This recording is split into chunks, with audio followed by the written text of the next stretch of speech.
Merci de nous rejoindre à ce bulletin d'information que nous ouvrons tout de suite par cette information. Les agents de la Direction générale du budget ont manifesté ce jeudi 9 décembre devant les locaux du ministère des Finances, du Budget et du Portefeuille public. Au menu de leurs revendications, plusieurs doléances, entre autres le paiement de 11 mois des primes de traitement des salaires, le départ des agents déjà retraités dans les services de la dite direction. Ce mouvement de grève a été déclenché par le secrétariat général de la Confédération syndicale des travailleurs du Congo, section direction générale du budget. Elle ne pourra être levée qu'après paiement des dites primes, ont fait savoir les dénonciers de ce mouvement. Le ministre de l'administration du territoire, de la décentralisation et du développement local, Guy-Georges Mbaka, a échangé ce 9 décembre avec le haut-commissaire à la réforme de la gouvernance électorale, Charles Ngamfomo.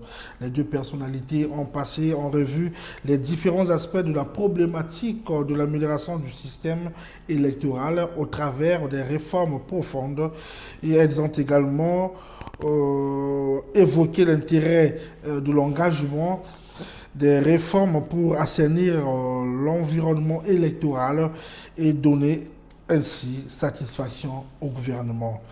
Brazzaville a servi de cadre ce 9 décembre aux travaux de l'atelier sur l'élaboration du plan climat territoriaux. Cet atelier qui a eu pour participants les directeurs des études et planification des ministères, les représentants de la mairie de Brazzaville, la société civile, la chambre de commerce et l'université Marien Ngouabi vise à mener une réflexion avec les acteurs socio-économiques en vue de la cohérence de l'élaboration en cours de la finalisation des plans locaux d'urbanisme PLU à Brazzaville et Pointe-Noire, organisé par l'AFD, l'Agence française de développement. L'élaboration des plans climat territoriaux a pour partenaires des cabinets d'architecture congolais Cap Consultant et Urba Plan de la Suisse.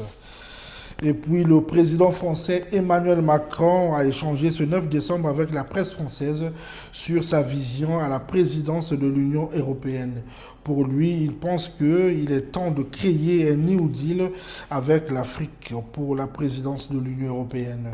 Organiser un sommet commun avec l'Union africaine, Emmanuel Macron a aussi tablé sur la réforme de l'espace Schengen lors de cette élection ainsi que la maîtrise des frontières ainsi que la maîtrise des frontières, allais-je dire, aux défis migratoires qui s'imposent. Voilà complètement bouclé ce bulletin d'information.